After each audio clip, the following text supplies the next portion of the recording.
Listen before your logical mind clears its throat and says, "Here we go again." Let me gently interrupt that voice. Because if money responded to overthinking, most people would be billionaires by now. And yet, here we are. So, take a breath with me. Yes, you, the one who's tried vision boards, affirmations, hard work, side hustles, and still wonders why abundance seems to RSVP to everyone else's party but yours. Now let me ask you something, and be honest. Have you ever said, "I am abundant," while simultaneously checking your bank balance like it personally offended you? Of course you have. We all have. That's not failure. That's just habit. And habits, thank heaven, are not permanent residents. They're just long-term guests who forgot to pack their bags.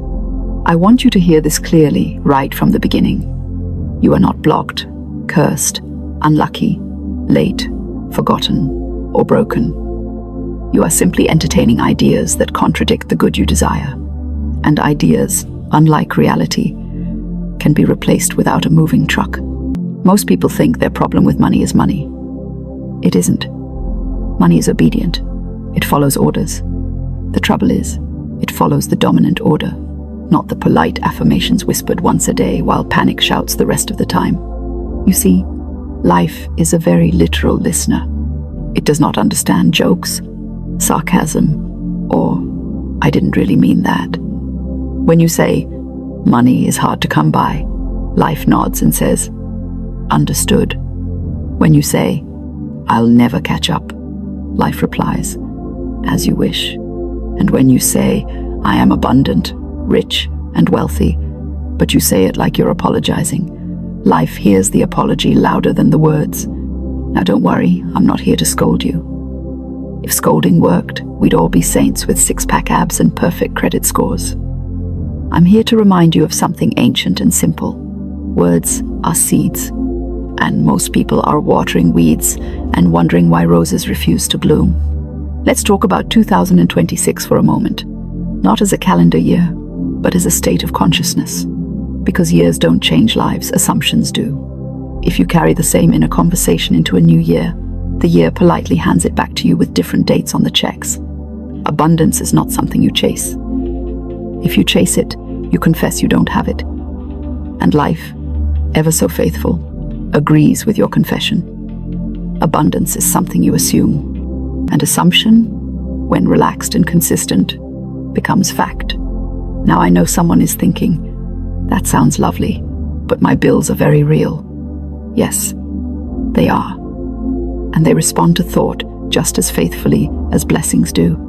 Money is not offended by your honesty, but it is deeply responsive to your expectancy.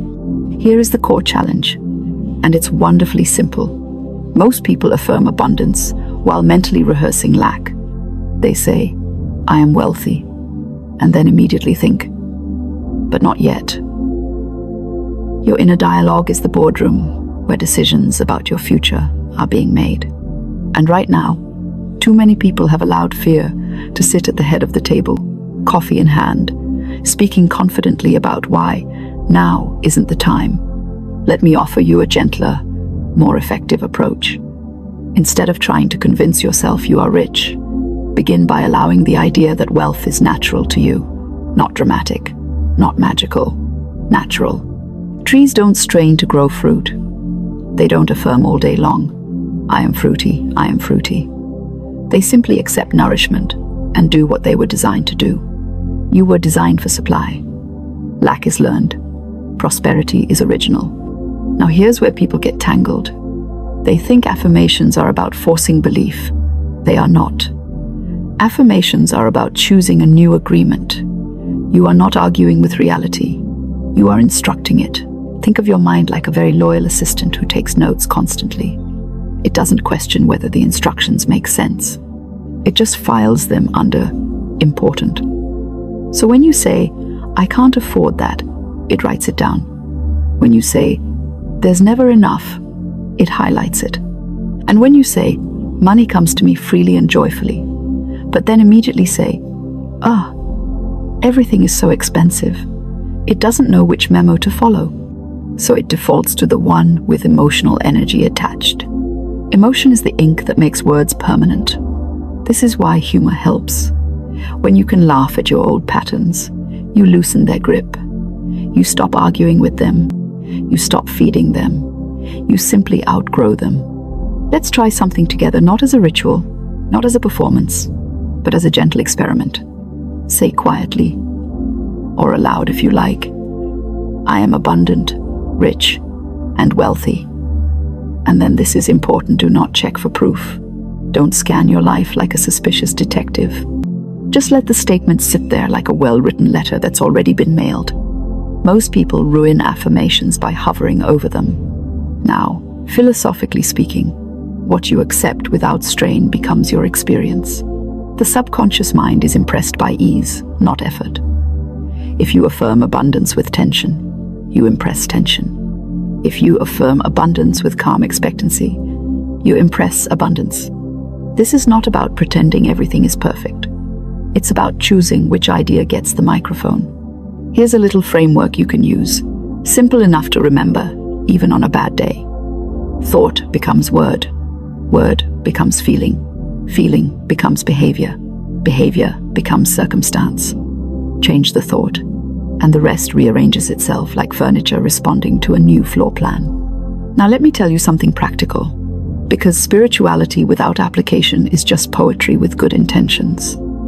For the next few days, I want you to catch yourself before you complain about money.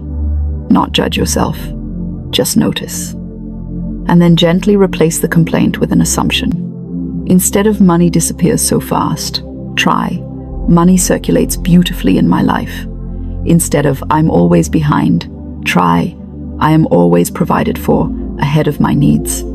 Say it lightly, say it playfully. Say it like you're reminding life of an agreement it already signed. You see, wealth does not respond to desperation.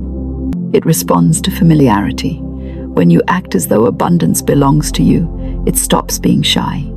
And let's address the elephant in the room, the fear that affirmations will make you delusional or irresponsible. They won't. In fact, they do the opposite. When you assume supply, you make clearer decisions. Panic makes people reckless. Peace makes people wise. You are not asking money to appear out of nowhere. You are aligning with the channels through which it already flows. Opportunities, ideas, connections, inspired action, these are the messengers of wealth. But they don't knock on doors marked, "No one ever helps me." Now here's where humor comes in handy again. If you've ever said, "I'll believe it when I see it," congratulations, you've discovered the slowest manifestation method known to humanity. Life responds much faster to, "I see it, therefore I believe it." Faith is not denial. Faith is pre-approval. Let me give you a small action step right now. Something you can do today without rearranging your life or burning sage in your living room unless you want to, of course. Choose one money affirmation and repeat it every time you touch money. Paying a bill? Say it. Receiving money? Say it. Seeing prices? Say it. Not with drama, with consistency. I am abundant, rich, and wealthy. Not someday, not after something happens. Now. And if your mind argues back, let it. Minds love to argue. You don't need to win the debate. Just keep stating your position. Reality eventually sides with the most persistent voice. I want you to understand this deeply. Wealth is not a reward for suffering. It is a response to alignment. You don't have to earn the right to receive what is already yours by design. So as you go about your day, catch your words. Notice how casually you speak lack and how cautiously you speak abundance. Then reverse that. Speak abundance casually. Let lack feel awkward and outdated. If something in you is stirring right now, good. That's recognition. Not hope. Recognition. The kind that says, "Oh, this feels familiar, like something I forgot, not something I have to learn." Stay with me. Don't rush. Let these ideas settle, because when they do, they don't just change how you think about money, they change how money thinks about you. And before you move on to whatever comes next in your day, do one small thing. Leave a comment, even if it's just, "I'm ready." Engagement is not for algorithms alone. It's a declaration. It tells your own mind, I'm participating now. Hold that feeling. We're just getting warmed up. Now, let's go a little deeper. Because once the door to abundance cracks open, the old beliefs start scrambling like tenants who just heard the building is being renovated. And they get loud. Suddenly, your mind brings up past disappointments, numbers, timelines, age, mistakes, and that one financial decision you swear ruined everything. Isn't it interesting how the mind suddenly becomes an accountant when abundance shows up? Let me say this gently. Your past has no jurisdiction over your future unless you keep renewing its authority. Memory is not prophecy. It is just a story that has been told too many times without being edited. Most people unknowingly practice what I call emotional budgeting. They decide in advance how much good they're allowed to receive based on who they think they've been. People like me don't get that rich. In my family, money always runs out. If I get too much, something bad will happen. These are not facts. They are inherited opinions wearing serious expressions. Life, bless its literal heart, takes these opinions as instructions. Now let's talk about affirmations again, because many people repeat them like chores. They sound like they're paying rent. I am abundant, rich, and wealthy, they say, exhausted, hoping the universe appreciates the effort. But affirmations are not about effort. They are about atmosphere. Think of it this way. Wealth does not enter environments of resistance. It enters environments of expectancy. When you expect something, you prepare for it without anxiety. You clear space. You make room. You don't stand at the window tapping your foot. So here's a small shift that makes a large difference. Instead of saying affirmations to get money, say them to become familiar with wealth. Familiarity removes tension. Tension blocks flow. When you say, I am abundant, rich, and wealthy, imagine you're stating your address, not your wish. No pleading, no bargaining, just statement. And if your mind says, that's not true, smile internally and say, we're updating the records.